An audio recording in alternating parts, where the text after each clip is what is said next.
in Shagonas, that's where you can get your tickets. Now, if you're listening to the program and you want to run down there this afternoon to get your tickets, you can do that. There'll be other outlets. We'll be talking about them as we go along. But good evening, Angels. Good evening. How are you?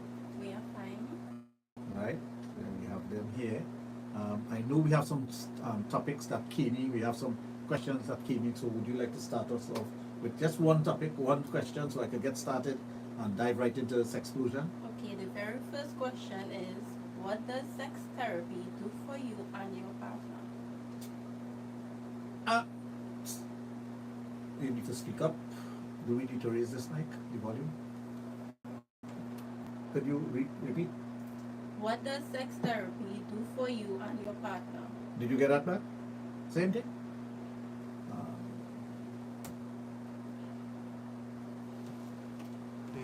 Yeah, yes, get it louder. She's not hearing. Do a test. Just a test. Testing 1 2. Testing 1 2. You got that? Still a bit low. No. Yeah, fully turned up. Go closer to me. Testing 1 2. Testing 1 2. It has to be this. Right? So let's try it. Okay, so the very first question is, what does sex therapy do for you and your partner? Okay.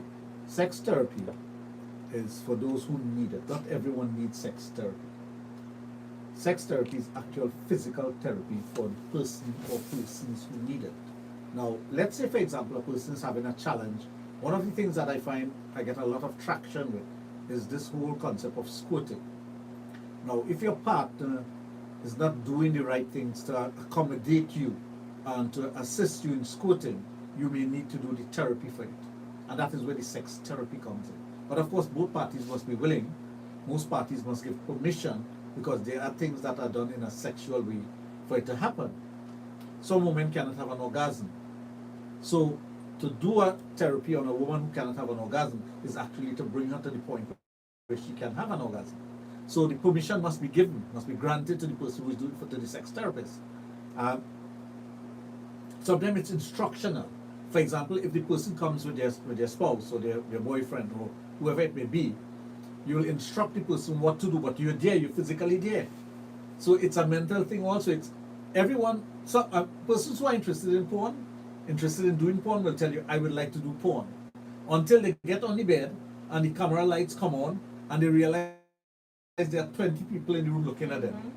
It's not easy, because you are now the focal point. So it's the very same thing with sex therapy.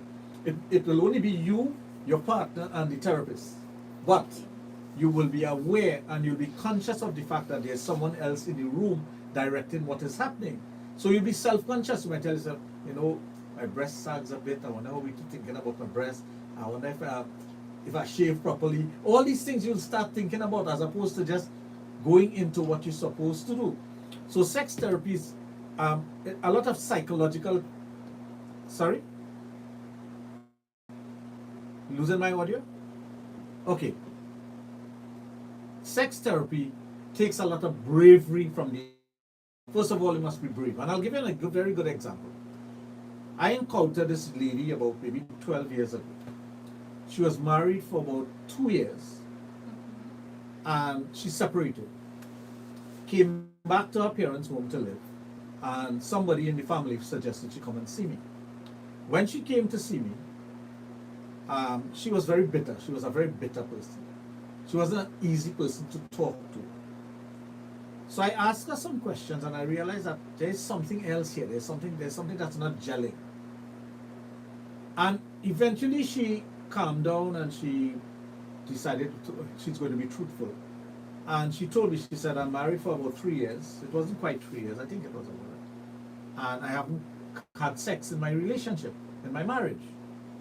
So I looked at her and I understood, well, what is happening here. And I allow her to talk now, because she started to talk. I wouldn't interrupt, I'm just giving her the opportunity to talk. And she said, to her, there's nothing nice about sex. And she cannot allow her husband to penetrate her. So imagine you're a man married to this woman, and you haven't had sex with her, and you can't have sex with her, and she's pushing you away, and she doesn't want to do it. And she said, well, I'm at a point where we have separated, but I want to be with my husband. She loves her husband, she wants to be with him. Now, this may sound far-fetched and crazy, but it's actually happened.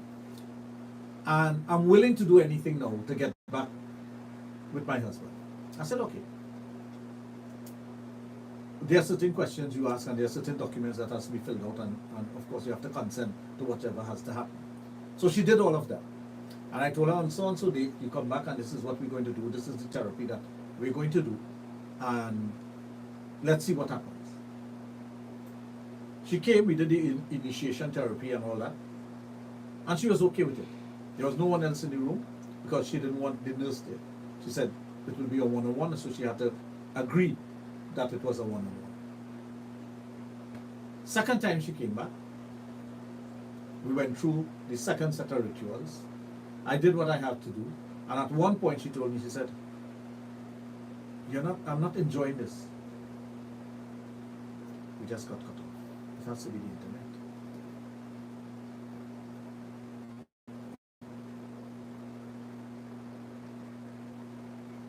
Oh, internet connected. Connected. Strong connection too.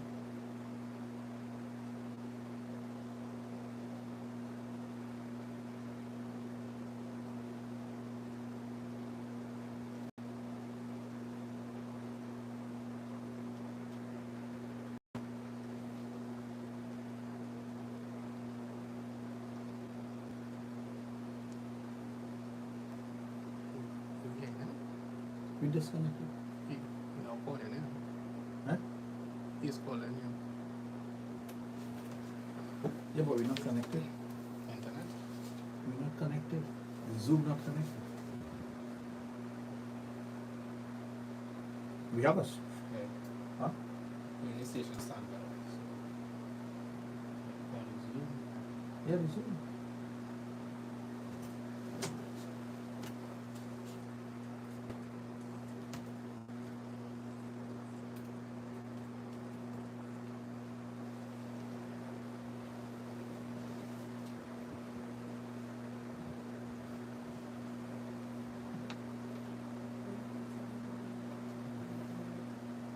And switch the internet. And when you say you have a open one, just in case it's not one.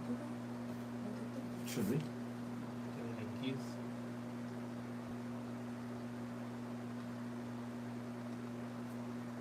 But that link is closed. What do you put means is?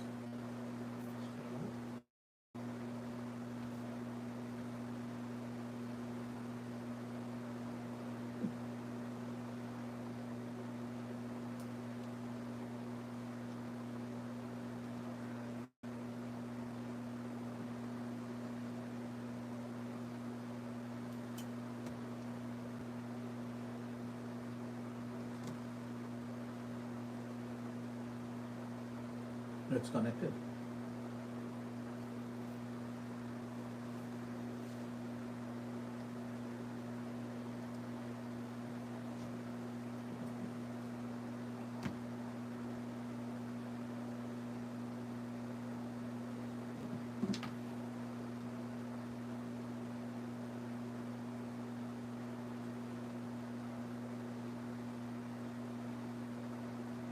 I see the power on it. Totally right.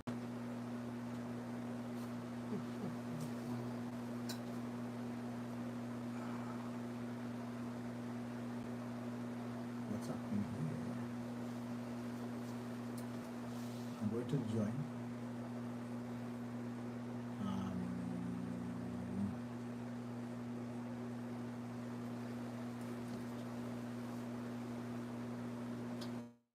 The ID not even come on, which is strange. I'm back here. I'm going here.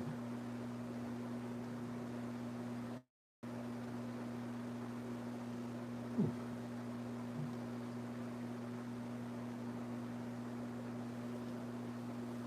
It has to be on his end because our internet, everything's strong, very strong.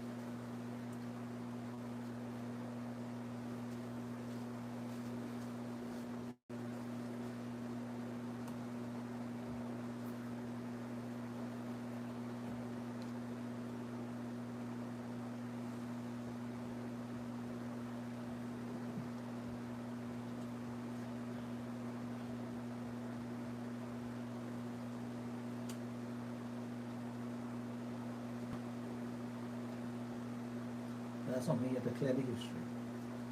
But if we clear the history now, how we getting back to the link?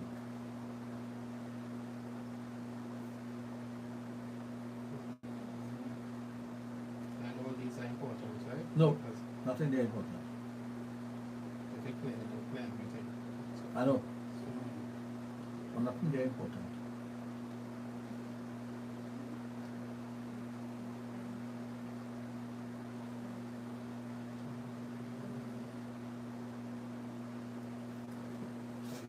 so you working on it on this side, so. It has to be on his side. It's totally yours.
Or you could put in the meeting ID. Okay. No, I want to clear all this. Right? So we put in 867 978659.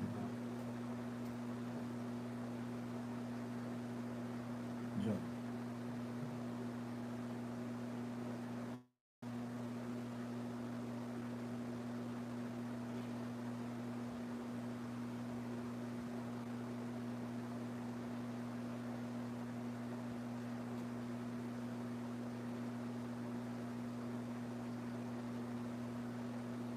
So say connected.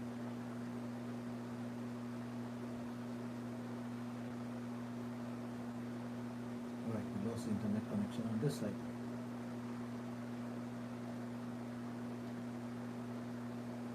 Hmm. Okay, where do we come in here? Princess. Working out the code for now.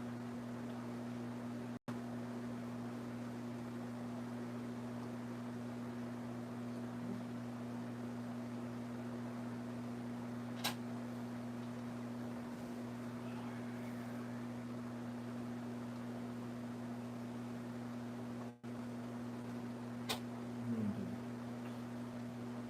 Connect.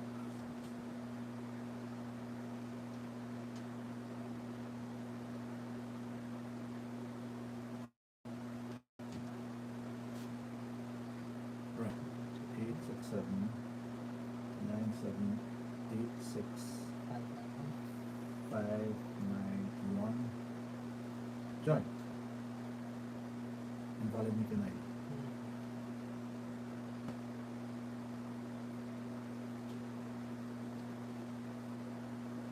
I hope you have to put in all that here.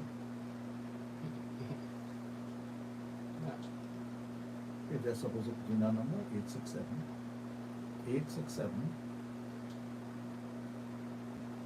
9786 591. Oh, no, something wrong. Because it's supposed to be the phone number supposed to be joined. Yeah.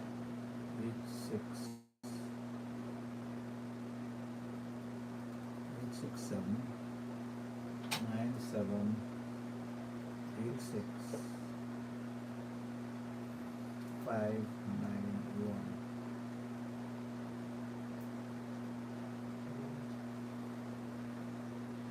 What flying fish is this?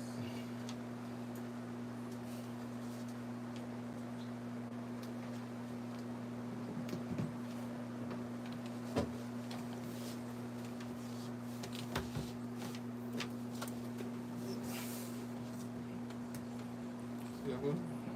Huh? Delay.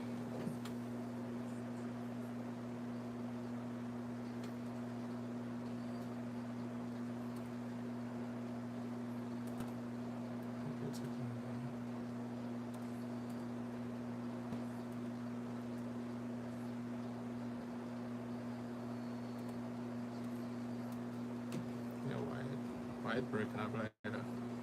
I don't know. Not supposed to because before it was going on. Ask him to resend it.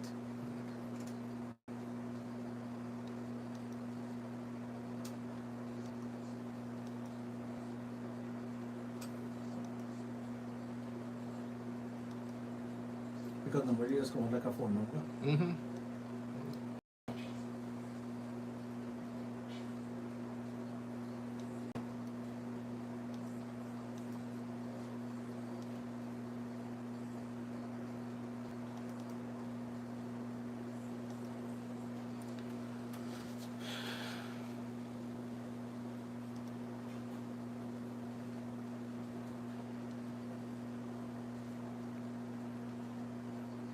Okay, we're taking all this picture.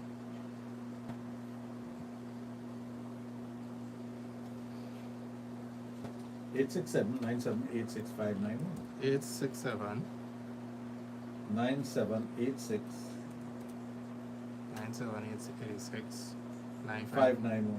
591. Yeah.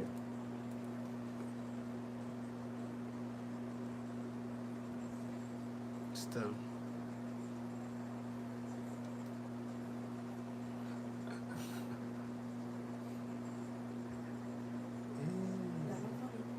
No funny? No, it's not funny. Let me just try something.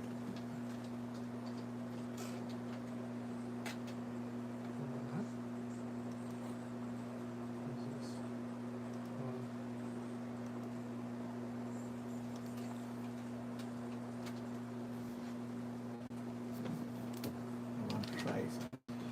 I wanted to try.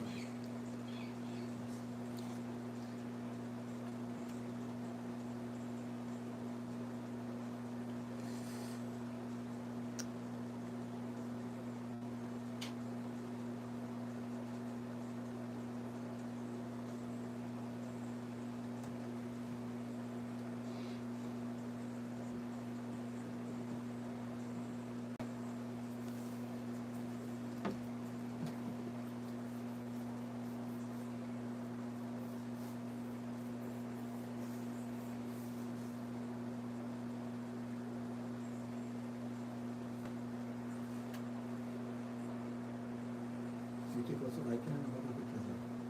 That was Sunday. Some pictures you took us.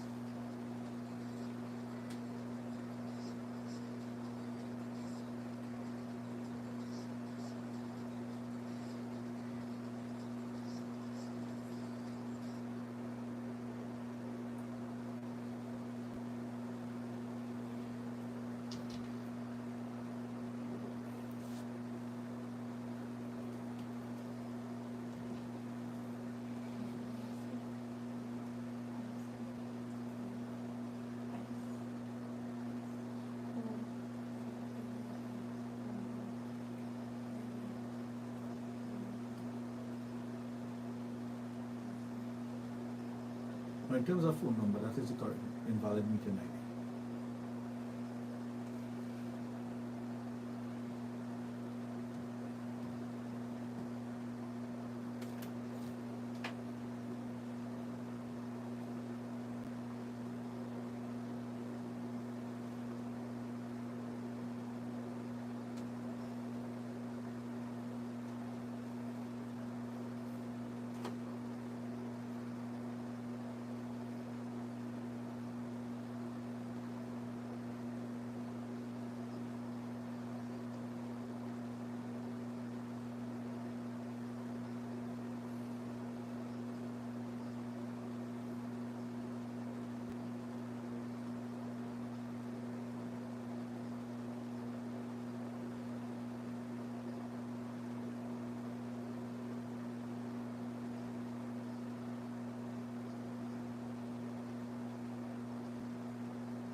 play music.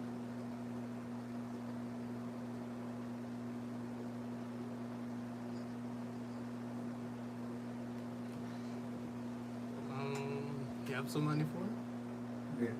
Click the link he sent you.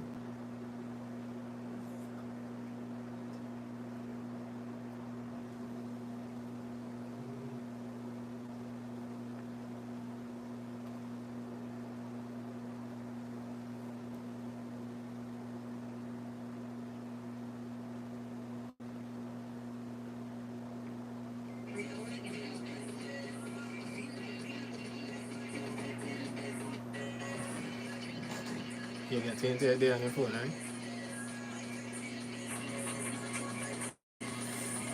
The wire connection. Yes, you only get it on your phone. It will only come up on your phone. Yes. You hear me? Loud and clear? Excellent. So we solve a bit of the problem. Right. So I was explaining to the audience out there that this woman, after her second session, she left. I did what I had to do. But one of the complaints she made to me is that you're doing this thing too rough. I told her, I said, I'm not your lover, I'm your therapist. So when you go to your husband, he'll be your lover. I am here to do therapy for you. So she left, went wherever she had to go. Didn't see her again for a third session. So I'm like, okay, she gave up. Then about 2 weeks after, she came back to me and she's all smile and it's a totally different person. Her disposition has changed. She is more vibrant. She doesn't look as dull as she looked before. She's smiling. She wasn't that bitchy person that I met at first. So I looked at her and said, so what happened? Why you gave up on your treatment? She said, well, the evening she did her therapy session, she went home, she went to visit her husband and they had sex. And they've been having sex ever since. She said, well, thank you for the therapy. I said, well, the therapy worked. And I know they got back together. They're still married. It's 12 years now and they're still married. So it was something that worked. So therapy has to do with the mindset of the individual. The person must be comfortable enough to say, okay, this is what I need to do to change my life. It's like I put out something on TikTok today. Was it today? Oh, yesterday, about sweet hand in sex. A woman who has a sweet hand when it comes to food. There are women who have sweet hand when it comes to sex. Everything that they do sexually, it's sweet. But not everyone qualifies to be a sweet person when it comes to sex. And the reason for that is because the disposition of the individual, the mindset, and the way they view sex. Some persons, they see sex as a chore. They're not happy to do it. It's something that they don't get any pleasure out of it for whatever reason. It might be psychological, it may be physical, it may be something that is traumatic for them because they had trauma in their lives earlier. So, in order to treat that person, they must come to you with an open mind. That answer your question? Yes. Is wanting to have sex all the time normal? Hold on, what's happening here? Yes. If wanting to have sex all the time normal, it depends. Some persons have a very high sex drive. Yeah. Did I mute my microphone? Why did it turn on? Right. Answer the question again. Ask the question, sorry. Is wanting to have sex all the time normal? Wanting to have sex regularly is dependent on the individual. Some persons have a very high sex drive. The libido is very good. They may be young, they may be old, there may be things that have changed in their life and their lifestyle that cause them to want to have sex. So wanting to have sex, no. If you ask the average man, he'll tell you they want to have sex all the time. But it doesn't mean to say they have a good libido. It's a want. It's not a need. There's some person who need to have sex regularly. And if you need to have sex regularly, that needs have to be fulfilled. So if you want, you're saying, I want to have sex. Okay, I want to have sex, but am I capable of having sex? If you're incapable of having sex regularly, that wanting to have sex is null and void. But if there's a need to have sex regularly, because it's psychological, because it's something that is physical, because it's in your nature to have that desire for sex all the time, of course. What about not wanting to have sex regularly? That Exactly. also is normal for some person. There are some persons, as I said before, with the therapy. There are some persons who don't like sex. They just don't like sex and they don't get an enjoyment out of sex. So it's nothing that is pleasurable for them. So they themselves see sex as a chore. They see sex as something that is not going to give them any fulfillment. They prefer to do something else. They prefer to bake, to sew, to cook, to watch TV, to go lining in the bar, to do different things apart from being connected with their partner. And that can happen too if their partner is, well, has poor performance.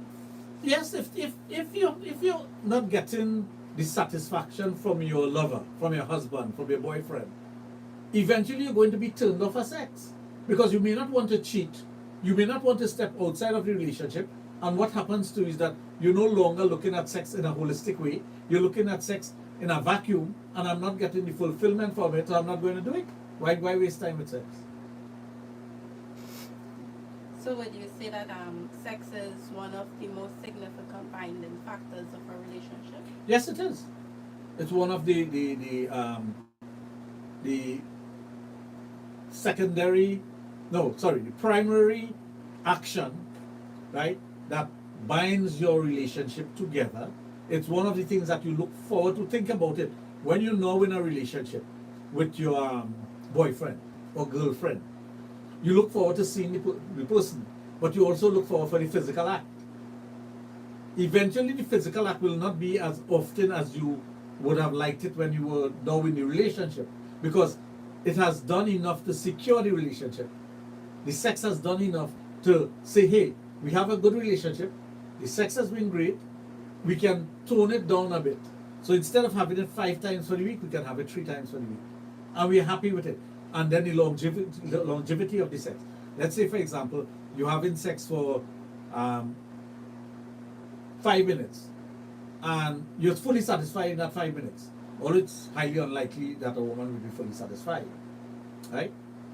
Um, the timing is also important, because this person that you're with, whatever he or she is doing, must be able to give you that level of satisfaction. So the likelihood of you having satisfaction in 5 minutes diminishes, as opposed to having sex in 20, 25, 30 minutes. And the longevity brings you closer to the person in terms of how you feel when you're looking at each other, the height at which you get when you're having that sexual intimacy. So it is something that strengthens as you go along, but you may not need to have it as often as you did before. Does sex improve health? Yes, it does. Sex gives you that feel good feeling. It releases your stress level. It drops your stress level. It helps you to go into a realm where you use your brain in a different way, your body in a different way. There are certain types of action that you're doing will give you some physical enjoyment, and also you're using that physical activity to burn some calories. You feel satiated at the end of it. So yes, it does benefit you. Sex is very beneficial to the human mind and body. So you agree that um, you need to have sex to remain healthy? Now that is a question. I will defer the answer to that to this. Persons who are sexually involved regularly and enjoy sex, it's healthy for them. Okay. Persons who have dismissed themselves from sex. Now, I need to expand on that. They have dismissed themselves from sex, but the body needs it. Mentally, they're not attuned to it. Eventually, they're going to be miserable. It's going to affect them psychologically. Right? But the person who has done it for, let's say, religious reason, decide that I want to take sex out of my life, I want to do more meditation and those kind of things, it's beneficial to them to do that. But there comes a time when the person might have a sex drive that they have to satisfy. And if they don't satisfy, they end up in misery, some sort of misery. Okay, so let me just say somebody wants to have sex all the time and their partner refuses to have sex. What do they do? Well, that's where the dilemma comes in, and that's where cheating comes in and other factors comes in. Also the use of toys or other things that can benefit you sexually. So if, let's say, for example, the man has a high sex drive and the woman does not like sex. The woman doesn't like sex. You're going to have a situation where the man is eventually going to step out of the relationship to get the sex that he needs. Or, for some medical reason, the wife cannot have sex. And there are women out there who cannot have sex. He may be understanding and accommodating to that. But what happens? He also has a need. He has a need. So sometimes the woman gives him the okay to go ahead and do it with someone else. And I've had many patients and many clients who tell me that because of the medical situation with the wife and whatnot, or with the husband, they allow each other, they allow the other party to get that fulfillment. Is that good for a relationship? Yes. If your partner recognizes that you need sexual relief and your partner tells you, "Sure, you can either pay for the sexual relief or you can have a second party give you that sexual relief, and I'm okay with it," of course it's going to be healthy for the relationship. But again, it has to do with the mindset of the persons involved. If your partner, for example, gets jealous very easily, and although they know they cannot fulfill the desire of the partner, they still get jealous because of the fact that the person is getting it elsewhere. And then insecurity steps in and all these other things. Question, is he better than me? Well, of course he's better than you because you're incapable of doing it. But you're still questioning these things. So it could cause problems in your relationship. Insecurity. And insecurities, of course. And if you don't talk it out and communicate and try to understand exactly what's happening, it can that's where a therapist comes in. You sit with a therapist and you discuss it to find out what are the do's and don'ts and what are the things to expect and how to overcome those things. Okay, so can sex therapy help me explore my fantasies? Of course, sex therapy allows a person to explore things without the attachment of it. So, let's say you have a marriage and the wife is into bondage and spanking and whatnot.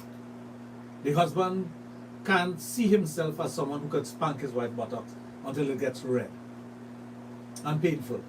Some women like that. What do you do?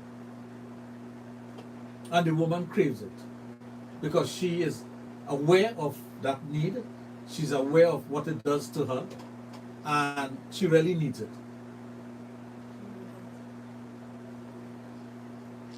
You wouldn't believe what happened here.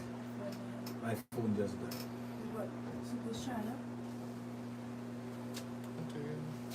Yeah, but I can't understand that it's charging.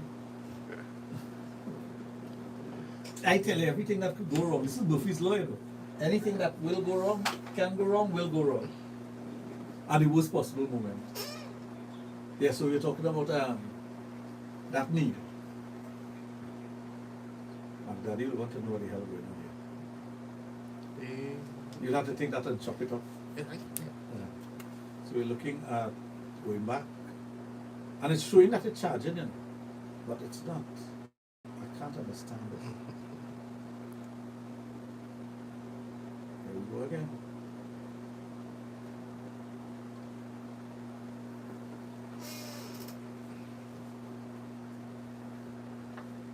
You just have to jump back in with what people are asking.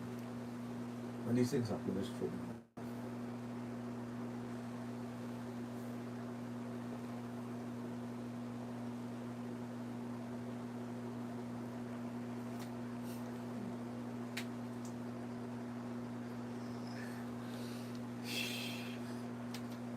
You know what they call it? Tony?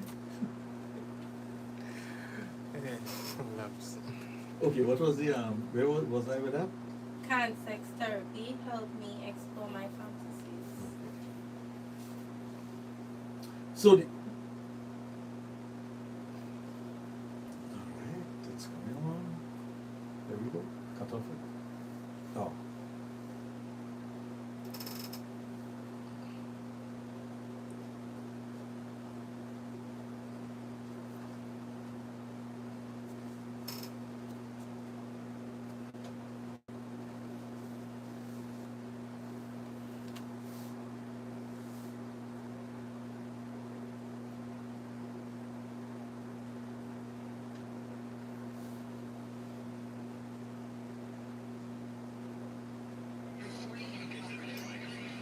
Unmute the microphone.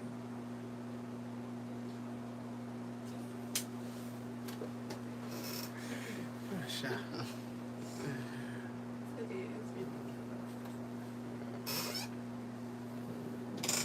I am yes.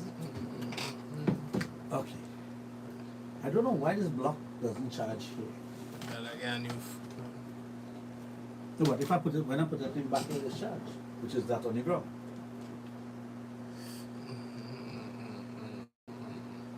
You need to come closer to me. I'm trying to tell you to do that from behind me there. Right. Eh.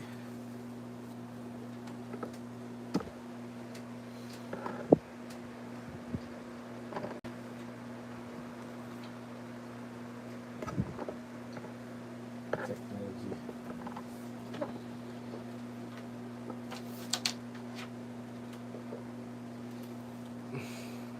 At least we didn't have to throw your base here because it's everything. Yeah. Oh, yeah. Every time it connects to Zoom, it disconnects.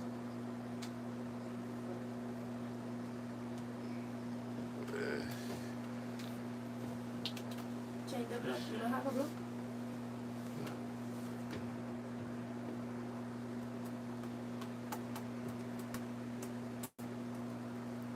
Is that it? Eh. Wow. No laugh, my phone. What is going on today? No, and it has the symbol that it's charging every day. Will it charge from the USB charger? No, well, you know what is a USB-C? I have a normal one here, but sometimes it just charge, sometimes it don't charge, sometimes The block for this one, right? no block. That's unblocked. Pressure.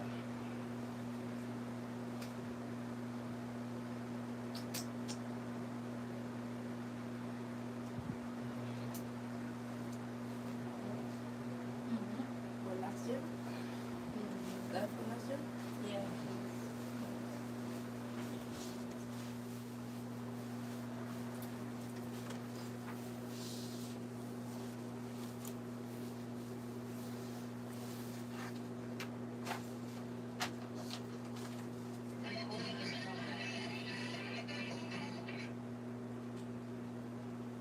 I disconnect again and we disconnect. Hey, here it is.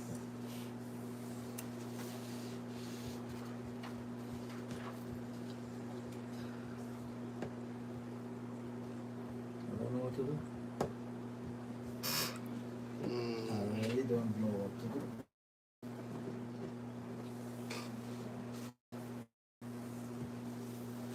With my Kakuti, upon the middle compartment, there is a cord.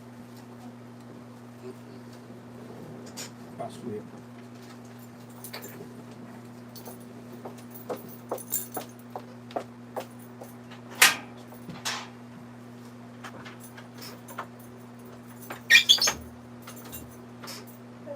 Turn it up one, silver, Turn it. and the bottom one.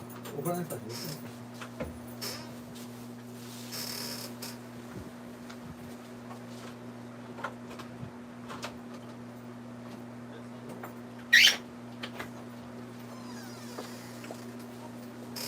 Oh, you is world.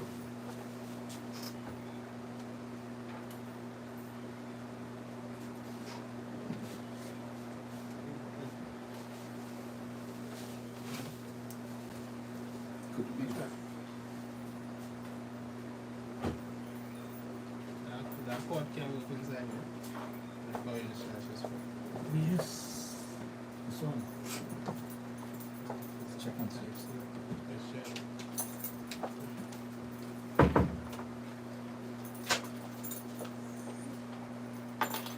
Ah, there's only 2% charge I have.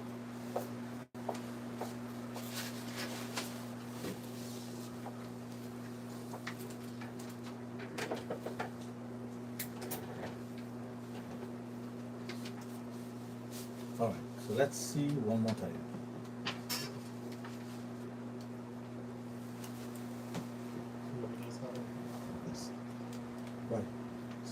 where the constant power. Oh yes, yes, yes, yes, yes, yes.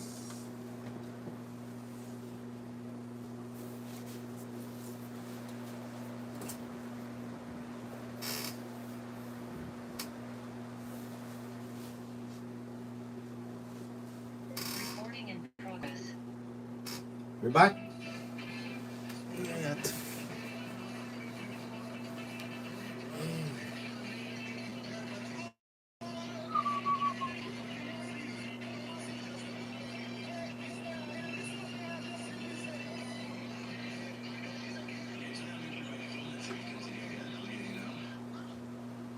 Hi, we back?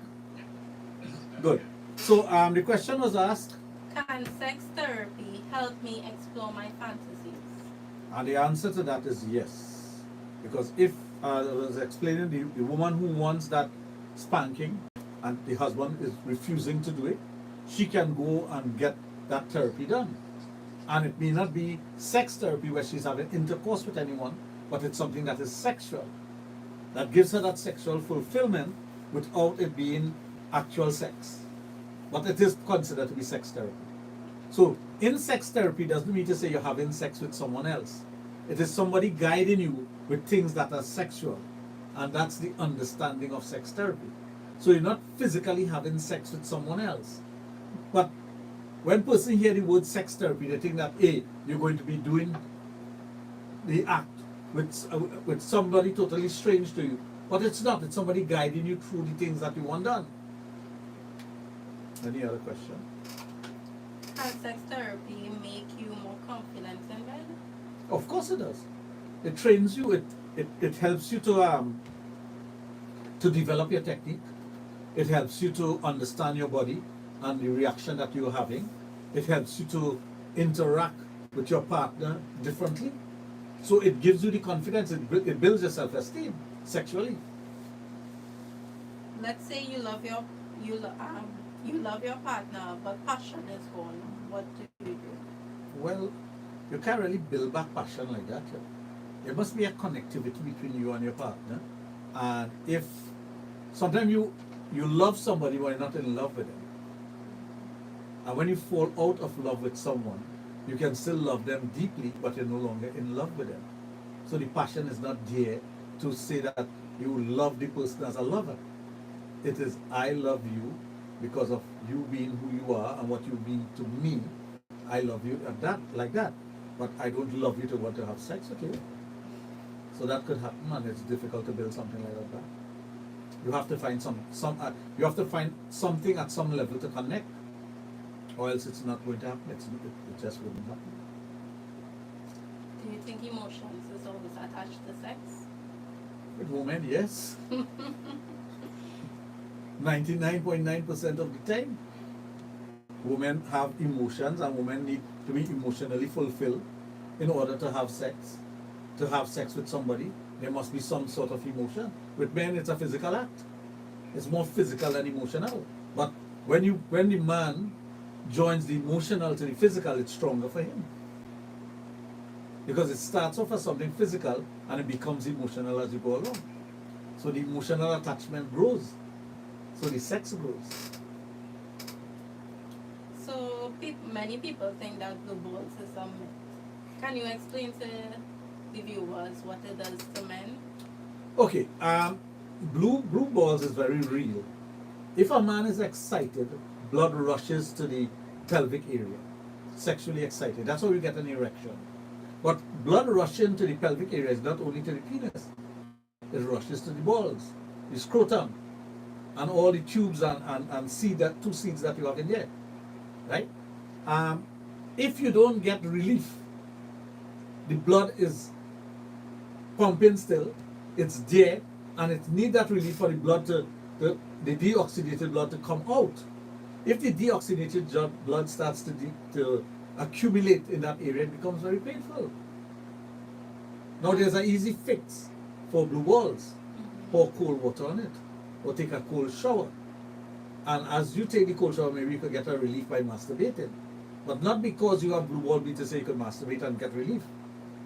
It's a catch-22 because you're trying to pump more blood down there. You're going to be more painful. So what you do is use the cold water technique or the cold shower technique. are cervical orgasms, Orgasm. sorry, actually a thing. It's called a white spot orgasm. Anything in that region beyond the G spot is called a white spot.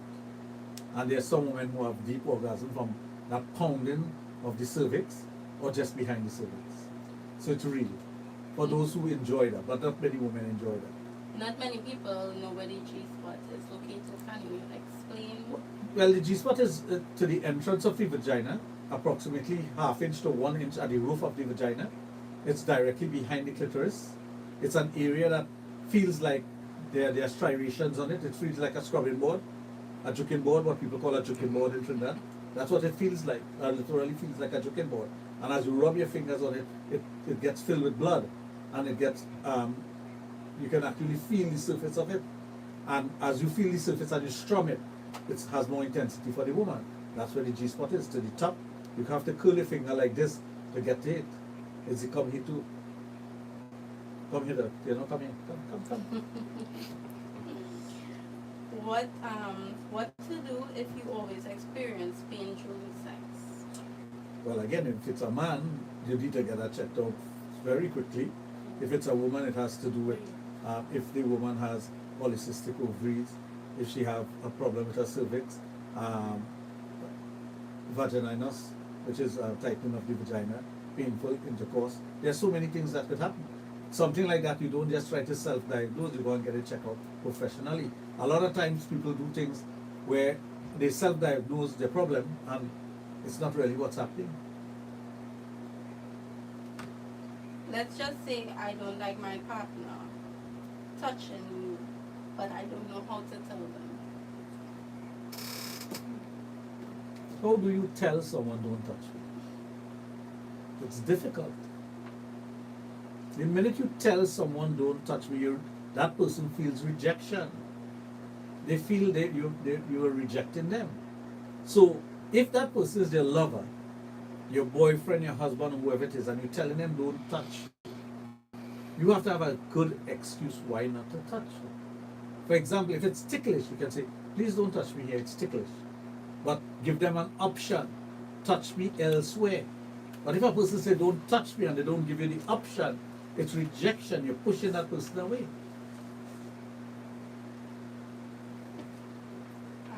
Let's just say I always think during sex.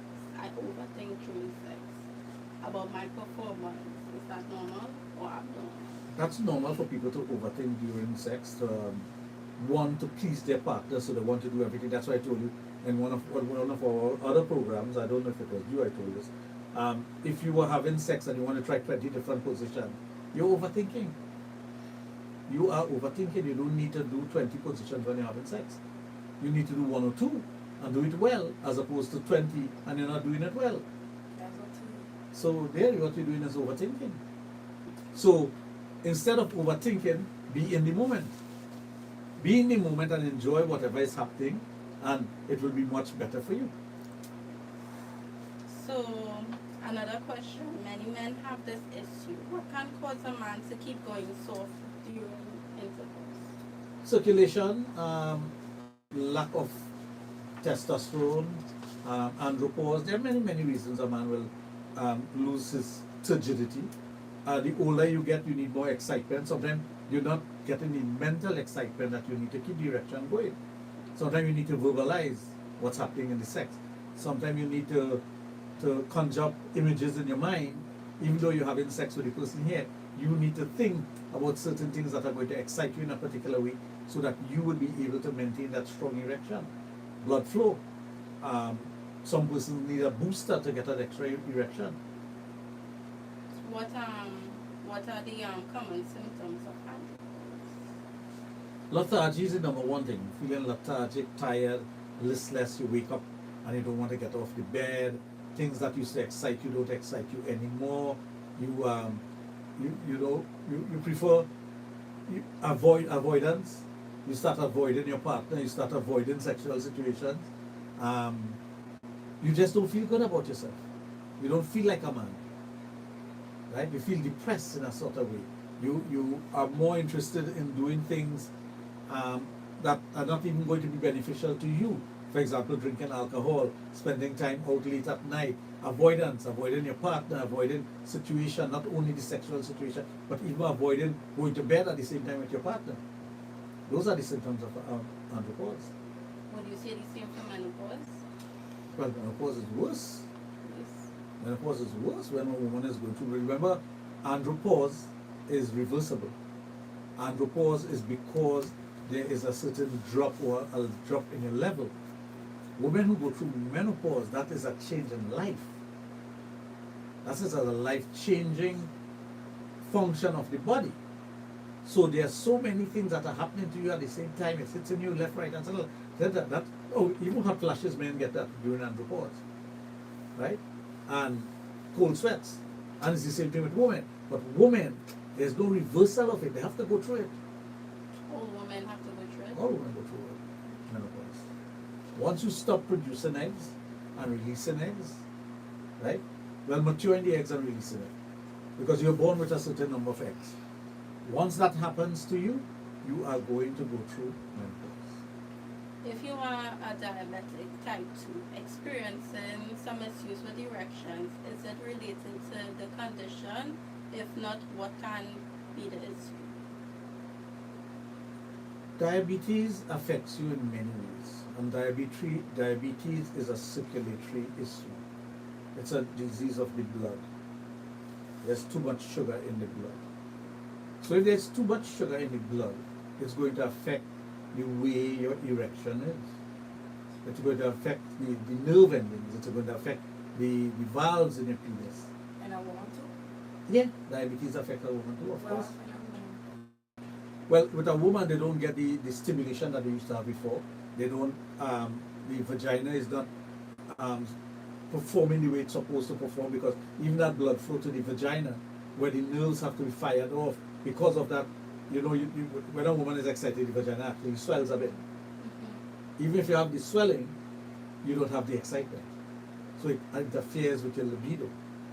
So diabetes is a very serious disease. It's a lifestyle disease that affects you sexually. Okay, so another question is, my sister told me if I swallow break, I can get pregnant. Is that true? That's a good question. Swallowing semen does not get you pregnant. It will not harm you in any way unless the person has an STD or STI. And obviously, if the person has an STD or STI, you shouldn't be performing oral sex anyway. But there's no connection between the digestive system and the reproductive system. Okay, so there's no way you can swallow semen and get pregnant. It's impossible. And to top it off, anything that you digest goes into the stomach where there's acid. And that acid burns up whatever it is. You think sperm could survive going down the throat? Let's put it this way. When sperm hits saliva, it starts to die. So you're not going to get pregnant. Do your blowjob, let the man break in him out, and you enjoy it. Okay, so I also heard this thing, when the man ejaculates on your face, it helps with acne. Is that true? Semen is good for your skin because of what it consists of. It has a lot of mineral and protein. So it's good to do a facial with it. So if you have acne and you're doing a facial with semen and it works for you, fine. It's not a cure for acne, but it's good for your skin. Yeah, it depends on if the man is healthy also.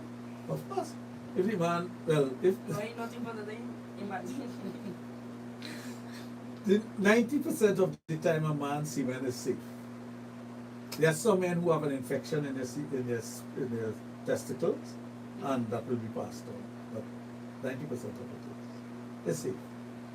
So if you get it and you want to rub it on your face and peel it off after, fine. You want to wash it off after, fine. You want to rub it on your breast, it's good for your skin. Make use of it. Cleopatra. Okay, so why do I get hard for another woman but not my wife? Because things are not good with you and your wife. Things are not good either by you. Maybe you have andropause. Now, you can have andropause and still get excited for certain situations, because it does something to you, it excites you in a particular way. But let's say a man and his partner, his wife, his girlfriend or whatever, things are not going too well. There's a lot of nagging and bitching and bickering and whatnot in the relationship. Eventually what happens? You're going to be turned off by the person.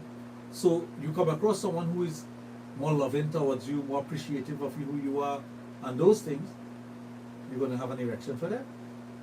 Can it could be the opposite, like let's say you're having problems with the person, but you also want the sex, you yourself want the sex, and you have sex with the person. You mean from a spouse? Yes. But you yourself wanting the sex being in the Yeah, man? regardless of the situation? problems in the relationship. Yeah, but would it be fulfilling? Or is it just to get a relief? To get a relief. Well, it's a relief, that's it. But some men will have sex despite the fact that they don't have a good relationship, and they're forcing it. Some men force their wives to have sex, and they think that there's a demand, you must give me sex if I want to have sex. Let's say the man's sperm is thin. Can he get his spouse pregnant? The only way you can do, if you can get someone pregnant, is to have a semen analysis done. Whether it's thin or thick or whatever you want to, however you want to judge it to be, the only way you can know if you have enough semen, spermatozoa, to impregnate someone is to do a semen analysis. So a visual examination of it is not enough. Okay, so my favorite position used to be doggy style, but now it is painful. I have put on a lot of weight recently. What can I do about that? Well, obviously, if you've put on a lot of weight recently, it could affect what position you will be comfortable in. Sometimes, because if you put on a lot of visceral fat, internal fat, and it's pressing on your organs from the inside, it changes the dynamics in your vagina. And obviously, most persons, when they put on fat in the belly area, it presses down, right? It presses down on the pelvic area. So whether it presses down on the PC muscle that pulls the penis inside, that's why men have shrinkage of the penis, it pulls the penis inside, or it presses down on the internal workings of the vagina, it's going to be painful, because the penis will be hitting different areas. Sometimes it could be dryness of the vagina that is causing the pain. What can somebody do about that? Let's say they well hydrated, they're drinking a lot of water, but down there is just constantly dry. Lubrication. Use a lubrication that is going to cause the vagina to be lubricated for penetration. Why? Because they can't get their spouse wet, so You don't get anybody wet. You know, if I want to get you wet, I'll shower you. I'll get a hose and hose you down. The excitement comes from within the person. A woman could be excited and not wet. And a woman could be wet and not excited. We have to understand that. So when a woman lubricates, it doesn't necessarily mean to say she wants to have sex. And some women, they see the right person or they talk to the right person on the phone and they get lubricated. And they're ready to have sex. But if you have dryness of the vagina, or you're not producing enough lubrication for penetration, it's not an endorsement on you, the man. It is the woman inability at the time, because she's not hydrated properly, she's not secreting, the glands in her vagina is not secreting as the way it should. could that be a problem? Yes, of course. The Bartholin gland, for example, if it's clogged, you're going to have swelling down there and then you will have to operate. Once on your program a long time ago, you mentioned something about milk and chana. Can you tell us about it? Well, I was telling people about, well, you know, when we were growing up, we were always taught that to soak chana overnight, raw chana overnight, and eat it the next day. Well, nobody will tell you why. It's supposed to be something that is good for guys. It's not an aphrodisiac that it's going to make you horny and want to have sex. It's supposed to nourish you. As Trini does say good for the back. It's good for the back, but it's not the back, it's good for the sack. And what's in the sack? Okay. My husband is unemployed. I do domestic work. He gets very angry with me often and sometimes wants to hit me. What can you advise me to do? If you are in a situation where your husband is being violent, you have to diffuse that situation as quickly as you can. But of course, we know a woman's weapon is her mouth. And some women can be very malicious in the things that they tell you. Some women can be very violent with their words, and men react with their fists. So if you know that you're contributing to that, move away from it. Try your best not to. Don't provoke the action. Yeah. And try to find someone to mediate and come to a solution. Violence has no place in a relationship. Another question is, I like threesome with my husband and other men, but now my husband who introduced me to it does not get hard, but still likes to watch me. What can he do to perform with the other man? Well, it depends on the age of the husband now. It might be that he's going through andropause, he has erectile dysfunction, he may have diabetes, hypertension, high cholesterol. So his physical being has changed because of his medical condition. So he needs to be checked out properly. These kind of things, there's no solution that go and buy XYZ pill. And a lot of persons think that you can go and buy XYZ pill and it solves the problem. But it's not as easy as buying a pill. You have to be checked out properly. You have to do the blood test and you have to find out what's happening with you internally. Internal problem cause physical problems on the outside. So it's like this. At 18 years of age, a young man, I'm using that because it's illegal age, but of course it's younger guys, will constantly have erection. But there are many 18-year-olds now who cannot get erection. And that's because the world has changed. So it have no specific cause? Yeah, plenty of cause of it. Food, diet, junk food, Fast food.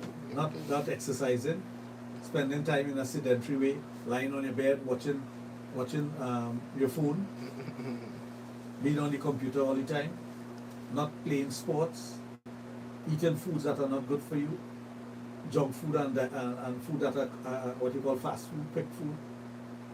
So there are lots of guys out there who don't like fruits, right? They're unhealthy. They have gynecomastia, developing more breasts than chest because they won't have. You have 5 lovely young ladies there. You have 10 guys here and everybody texting. Who the hell can you be texting? You don't know how to carry on a conversation? Some people right next to each other and text. Yeah, that is totally dotish. No, it sounds funny, but it is dotish. And it's getting worse and worse. So you're developing no people skills. You don't know how to communicate. You don't know how to have that relationship with somebody. You're just destroying yourself. You are physically destroying yourself. So in society today, and this is a condemnation of our society today. We're quick to give our child foods that are not good. We're quick to buy snacks, and we're quick not to buy fruits because we say fruits too expensive. But the benefits of fruits as opposed to snacks far outweigh the price. There are children here who don't like the taste of a mango, a banana, because they're not accustomed to it. They never got it when they were a child. Their parents would be buying fast food, and they get accustomed to salt, heavy salt. So And they get they'll be constantly craving that. Of course, high sugar. In the United States, they supersize everything. You buy a fries, they ask you if you want a supersize. You buy a soft drink, they ask you if you want a 32 ounce. You buy 8 ounce, they ask you if you want a 32 ounce. That's 4 times an 8 ounce. And you will sit there and eat your meal with a 32 ounce soft drink, which is only sugar and water and flavoring. You think that person is going to be healthy? That's why obesity is such a big thing. Obesity, hypertension, diabetes. We never heard of children diabetes when we were growing up. That was something that children don't get. And you see it sweets. We see it with sugar cake. We see it with chili bibi, which is mixed with sugar. We see it sugar cane. But when you suck in sugar cane and you're running and playing gunfighting and this and that and the other, or rescue, you burning that up. But now you're eating the same sugar and you're sitting on right there, eating cereal and you're sitting on right there. And you're not burning it up. But not only that, you have the other children, guys and girls, who are so, everyone wants, we live in a society where it's all about exams. All about exams. You're 8 years old and you're prepared for common entrance, or CX, what they call C. So you're doing lessons. At 7 years old, you're doing lessons. 8 years old, you're doing lessons for C, because you want to go to a good school. And when you get into the good school, there's no relaxation after that, because, hey, I want to be in the top 3. Your parents want you, pushing you, be in the top 3, yes. And you have no time for relaxation, you have no time for sport, you have no time for everything, anything. This also affects the mental Of course, state the of mental children. development of Yeah. children. But of course, some parents will say, what you talking about? I want my child to be number 1. But your child will never be number 1 all the time. In life, you might be number 1 today in school. I remember when I was going to high school, there was these 2 guys. You couldn't get higher marks than these 2 guys. Couldn't. Nobody. I'm talking about when the teacher put right before the teacher finished write an equation on the board, they have the answer. And where are they today? Where are they today? I could tell you, they're not number 1 in anything, not even their life. As a matter of fact, they look so, I don't want to use the wrong word, but they look so miserable now. And when they were young, they were good looking and healthy, because we used to play games and they would take part in it, but they were bright. They were number 1. I'm talking about number 1 all the time. Write exam, they get 9 subjects, is nothing. But today, we're all hitting 60s now. The 2 of them that I know of, they're miserable because they're unhealthy. They never made it big in life. They have never done anything of substance. In school, you're winning awards. One time for awards, you're getting 6 and 7, 10 awards, you're walking away with trophies. And when you go out into the working world, you have no trophy to get. And everybody passing you. That is the constant pressure of parents Well, I don't know if it's only parents. I think some people pressure themselves. to be the best. If I look at my peers now, who we were all mediocre in school. Mediocre is putting it good. Yeah, we were. Hooligans. No, we weren't hooligans. We weren't hooligans. We were the skylarkers in school. Okay. And all the guys who were skylarkers in school, we are the top performers now in life. We own businesses. We are successful. We employ these guys who are number 1. We are employers of these guys. I have made it in this realm. I feel like because at that time, all they were studying in school, they wasn't studying, hey, what's next after school? No, they were studying that. They were studying that? Yeah. What's next after school is that I continue to be number 1. But that is not the reality of life. There are many persons who have gotten scholarship and they're no way. I'm not knocking these things, I'm just telling you. So when you, as a parent, put pressure on your child to beat books, and the children outside playing, and don't go and play with them, you study a book, you're doing your child a disservice. Because the play also helps them with their studies. If they're dedicated enough to their studies, they're going to do well. Because I can tell you that I use myself as an example all the time. When I left high school, you could have said I was a failure. Total failure. Right? If you were judging me based on what you're supposed to get out of high school. But to me it was no big deal. Because I knew my capabilities. I wasn't fully aware of it, but I know I was better than that. And I recall, because of something that transpired with my mother, I said, I saw. I went, I did what I had to do, and I handed it to her. I said, that's what you wanted? She said, yeah. She was happy. I said, well, I don't want that. My first degree, I gave it to my mother. And I did a 4-year degree with all these guys who were brainiacs in school, all of them, every one of them. I finished a 4-year degree in 2 years and 7 months.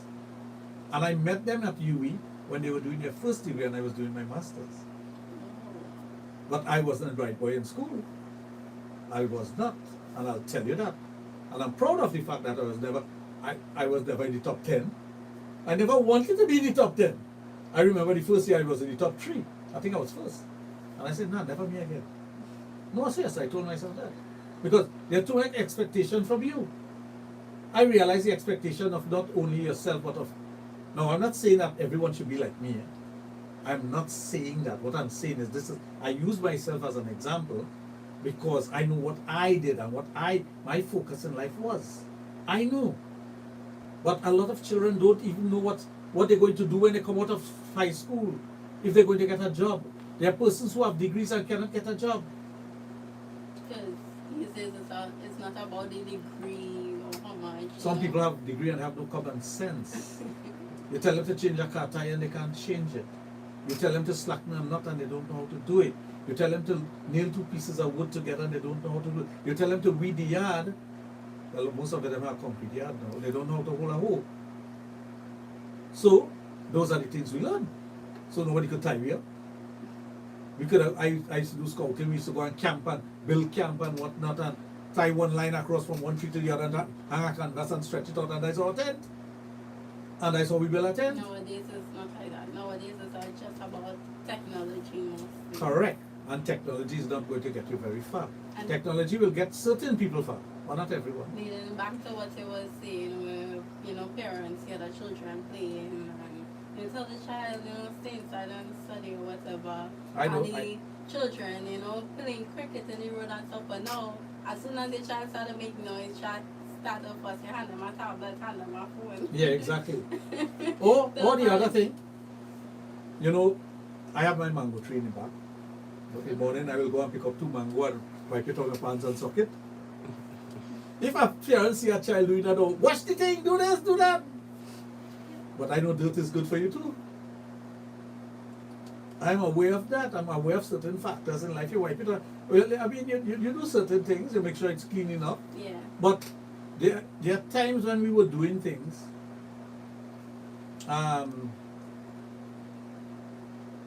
Somebody's asking some questions here. I should answer those too. There are certain things that you do as a young man that gives you that foundation to be a better human being. And once you have that foundation, it's what is needed. I'm not knocking education. Education is very important. But I look at persons who focus on education and being first and number 1 and having all these subjects and having 34 subjects and 24 subjects and 13 subjects. And I look at them and say, where are you going to be 10 years from now? And then I look at the movers and shakers in society and life and whatnot. Some of them never even went to high school. But they hire all these guys with all these degrees and masters and PhD and whatnot. And they run their company and they're successful. And the man with the PhD can never do what the guy with the lesser education have. Lesser qualification, not education, qualification. That's true. So, if a man has lost interest in you sexually, and each time you have sex, a person tends to lose erection quickly or ejaculate quickly, can it be possible that he can be getting sex elsewhere? No, it is possible that he's going through andropause and something is wrong with him.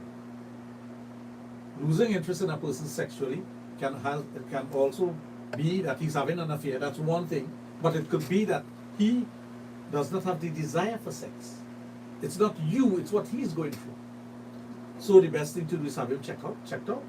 Send him to the adult therapy center. At what age does andropause start? Any age. Any age? In Trinidad, any age. I've seen guys 19 years old with andropause. Seriously. I have seen guys in Trinidad 19 years of age with andropause. That is madness. It's not supposed to be so. You should not be 19 years of age going to buy a sex tablet to have sex. You don't. Anytime a 19-year-old man tell me he wants a tablet to have sex, something wrong with you guys. Seriously wrong. You want a tablet to have sex at 19? But again, lifestyle has caused that. You are a young lady, and I'm challenging all the persons out there. No. Observe the young men this afternoon while you're traveling in your maxis, your taxis, your cars, on the side of the road and see how much of them have breast milk. All right. You think they're going to be healthy sexually? You think they could reproduce? You think they could have a child? And the answer to that is no. And look at how many young men today have breasts. You can literally see boobs. You don't see chest, you see boobs. They have on a t-shirt and you see boobs. Some have more than me. I wouldn't make a comment there. If you take it out, that's what we'll do.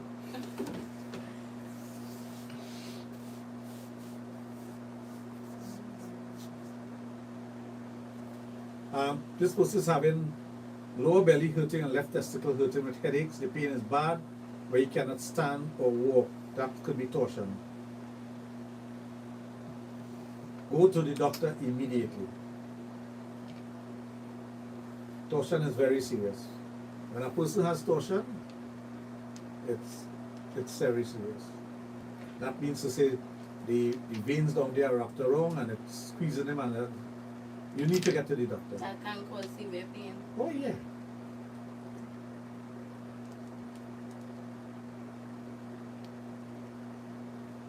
You could go ahead and ask, just send in person to get to the doctor immediately.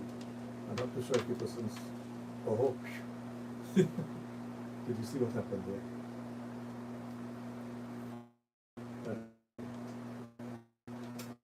So, Okay, so let's say your partner likes something differently from you in bed, right? How do you tell your partner what you need or like in bed? well, you bring up that conversation when you're being amorous with one another, when you're being romantic. You don't bring up that question when you're having a meal. You don't bring up that conversation when you're having a quarrel. You talk about those things when you need to discuss things and you need to actually express yourself. And in expressing yourself, you're hoping that the person that you're expressing yourself will understand your needs. Understanding your needs is very important. So getting back to that thing with the young men that we have today, when we as sexologists get together, sometimes we get together in Las Vegas, we get together every January in Las Vegas and we'll have a roundtable discussion. Sometimes we get together in San Francisco, and that is normally in the month of May, June, around that time. And at the end of the year in December, we have another get together in Las Vegas. And over the years, we have come to the realization that a lot of young women are maturing much faster than they should. And that also has to do with diet and things that they eat. So you have a young lady, long ago we say, she could get pregnant now because she has a period. And women would normally have their period between the ages of 12 to 14, around that time. No, it has like 8-year-olds and 9-year-olds. Correct. Correct. And if you're having a period, you could get pregnant. And if a young girl at 9 years of age is having a period, she's having sexual feelings. So one goes with the other. You cannot tell me that a young girl, hormone has changed so much, she's releasing eggs at 9 years of age and doesn't have sexual feelings. Don't fool yourself and say, she's too young for that. Nowadays, young children know way more than they should. But no, forget the knowing. I'm talking about the physical ability. But the young guys who used to mature at 13, their voice changing, the pee start to froth, they get in an erection, the testicle starts to descend. It's happening later now. So it's not catching up with the woman. So the girl is maturing at, let's say 10. Let's use that as a safe number. What I know, there are 7-year-old and 8-year-old who are maturing. You have a 10-year-old who's having a period. And a guy who's 10 years old, he's stuck with his tablet and iPhone and Android and whatnot in his room, afraid to talk to a girl, and his testicle not descending, his voice is not changing, and he's not maturing. When he does mature, it's way down the line and the girl is already mature at 10. You feel he could keep up with you? No, never. All right. I'm not justifying things that are considered to be illegal, but there are children who have strong sexual feelings. And unless the authorities don't do a research and analyze and understand that, we're going to continue to make laws that are going to be subjecting people to certain controls that is not going to control those who need it. And it's not going to help those who need it. So it's not laws and those things. You have to have education. These young ladies who are having that, these young men who are not mature, these young men who are having breast tissue forming. I have had clients come in here with their children, and when you examine their children, they have no penis and no testicle. Young men, you know. All they have is a little knob. And the testicle is up inside. Sometimes parents will take out a picture and send it to you and say, this is normal. That cannot be normal for a 14-year-old. How could that be normal? So it's a serious issue we're having in society. It falls under sex education, but it's not educating people how to have sex. It's educating people about their ability to have sex when they get older. That's why in the future, I am very worried that a lot of men will not be able to reproduce. A lot of men will not be producing semen as they should. And they will not be able to impregnate the young ladies who are ready to get impregnated from a very young age. And this is where the dilemma comes in our society. There are things that are happening that is destroying humankind, especially in the sexual realm. But nobody's paying attention to it. And I don't know when somebody's going to say, Dr. Raj, let's do something about this. Let's examine this. Let's start working with different institutions that get an idea what's happening out there. What's going on? Too many young men are not developing properly. And are we as a society going to just rock back and say, that's okay? No. No. We're not supposed to do that. We have men who get married, never had a semen analysis done, never had a testosterone test done, and they're married 3 and 4 years and their wife cannot get pregnant, and they can't understand why, and they're getting fatigue from the family. How come she is pregnant yet? They find blanks, all kind of stuff. And the men are now ashamed to go and get checked out, or afraid to get checked out because it's going to confirm what they already know. You know, the problem is with them. Yeah. And most men will blame the woman. Well, she can't get pregnant. Yeah. It's not she can't get pregnant. You may not be able to impregnate her. I'll tell you, 50% of the time when men blame women, they are the cause. They are the cause when we check them out. But how much of us are willing to do that? I keep telling people, one of the reasons I became a sexologist, not because I was studying it since my teenage years. When I was around 18 years of age, going on 19, I think it was before my 19th birthday, I was involved in a serious accident and I was paralyzed from my neck down. Literally paralyzed from my neck down. I had 99 x-rays taken off of my back, neck area, neck down. And the doctor told me, said, more than likely you won't be able to have children. Right? And I told him, in my mind I told him, I said, you think so? I will fight this. This is no joking. After I got married, 3 weeks after my marriage, I was paralyzed from my neck again in another accident. Totally paralyzed. I was bedridden 3 weeks after my marriage. I got married on the 7th of October, and on the 31st of October I was paralyzed from my neck down again. And I took treatment. I was taking a lot of treatment in Trinidad and it didn't work until I went to my doctor, Dr. Shaw Katari. I said, what are you still doing in Trinidad? Get your tail out of here. And he picked up the phone and he called BWI and he booked a flight for me the next morning. Next morning, my wife and I booked a flight, and next morning I was on a plane flying out to Miami. And he called the doctors in Miami and told them whatever. And they were waiting for me. I remember arriving there, being wheeled out of the airport and my flight back to Trinidad, I was walking to the plane.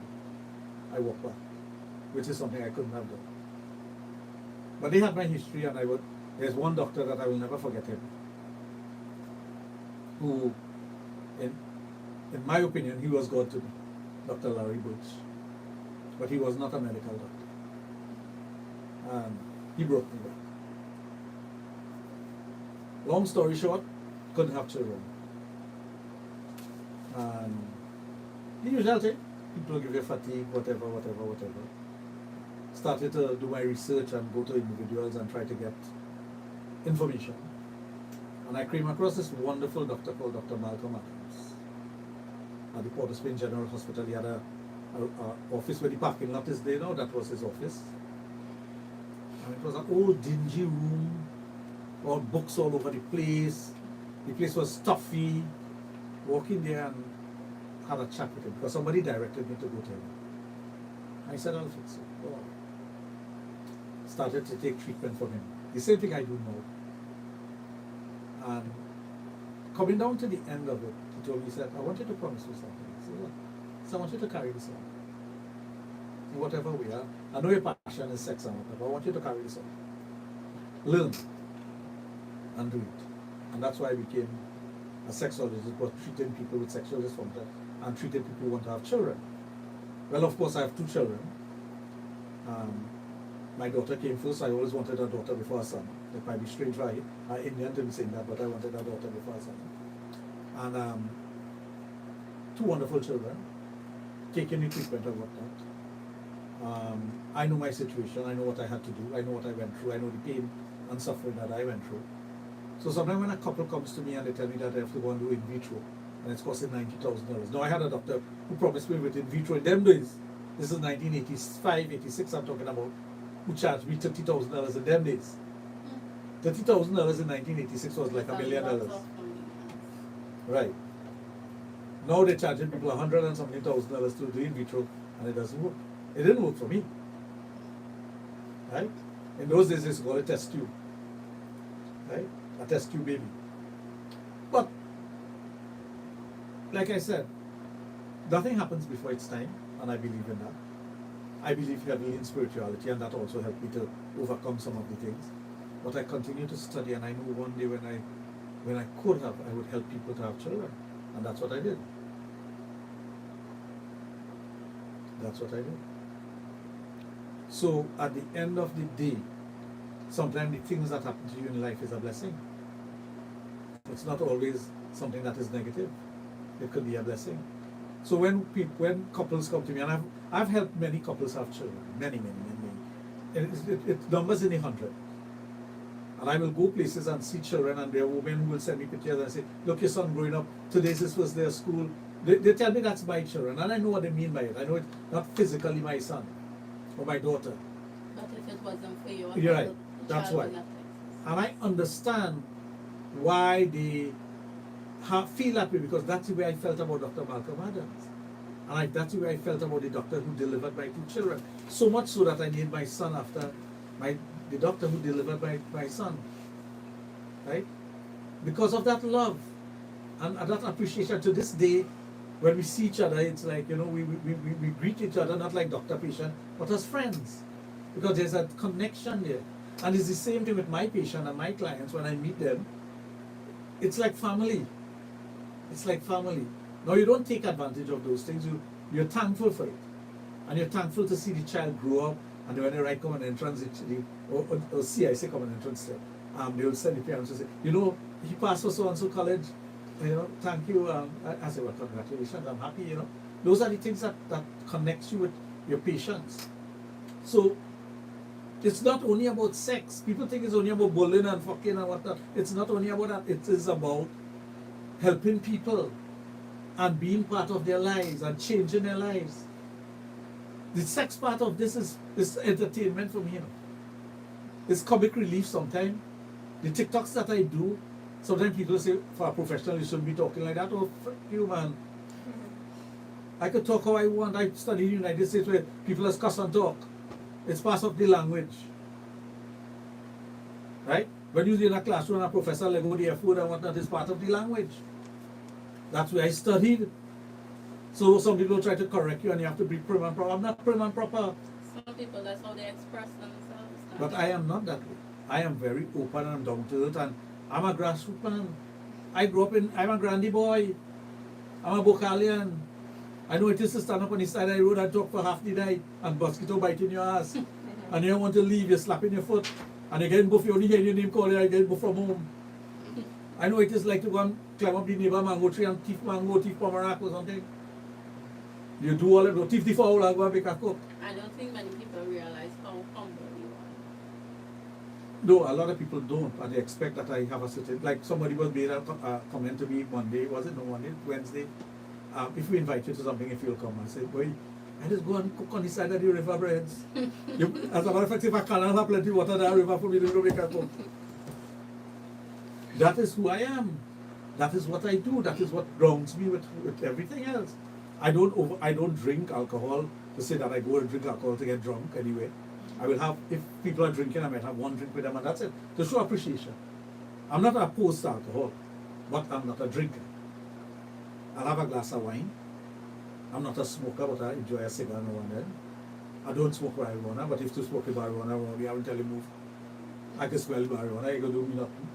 I grew up with the fellas that are smoking marijuana right behind the wall. I never partake. I will go and sit down with them and they're smoking the marijuana where I don't want it. And that's serious. My friends all smoke marijuana.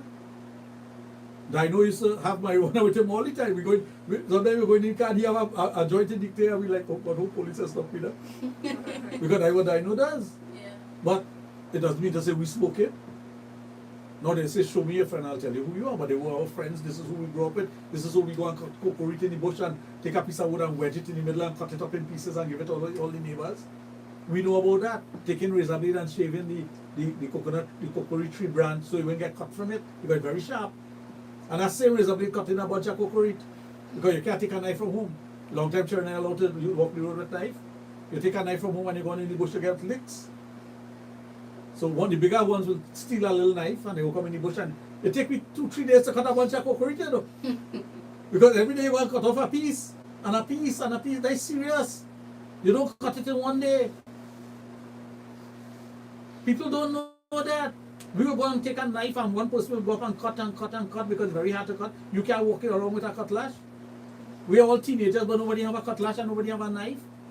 So you take a razor blade or anything sharp and you go in and you cut in a bottle and you cut in the coconut going on the road. The stem of the coconut is very fat. For those who you know coconut, Yeah. stem of the coconut is this fat, about between 4 to 6 inches fat. So that would take a while. It takes a while to cut it. And what you do is when that cut, you take a piece of wood and you sharpen the edge, you jab it into that and you pong it with another piece of wood to burst the coconut apart. And then you cut it up, right? You cut it up with the same little knife so each person could get a piece to carry home. That's what we did. That was fun.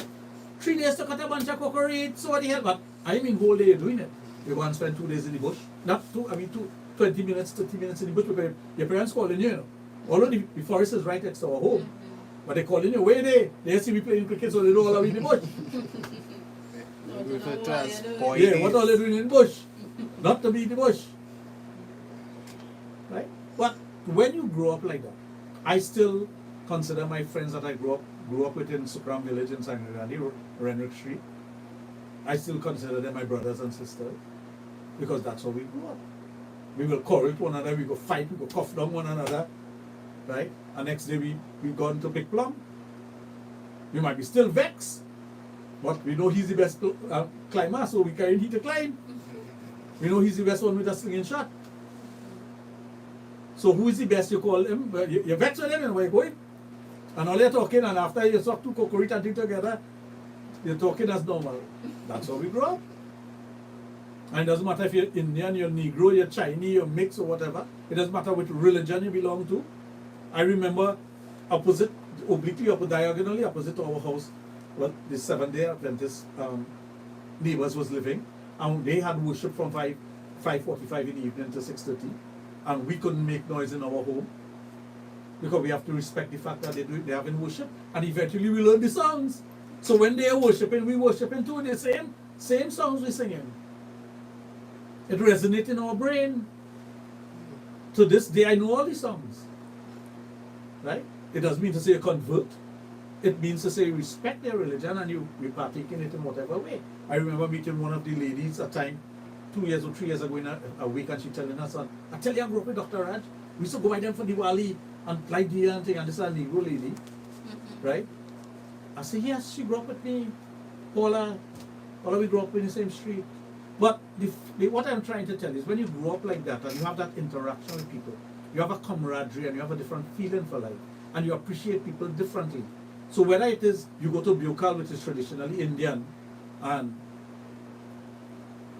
they're strict and whatnot, and the food is different and you only eat I mean, we eat arrows for a whole week straight, you know. Arrows in the morning, arrows for lunch, and arrows in the night, you know.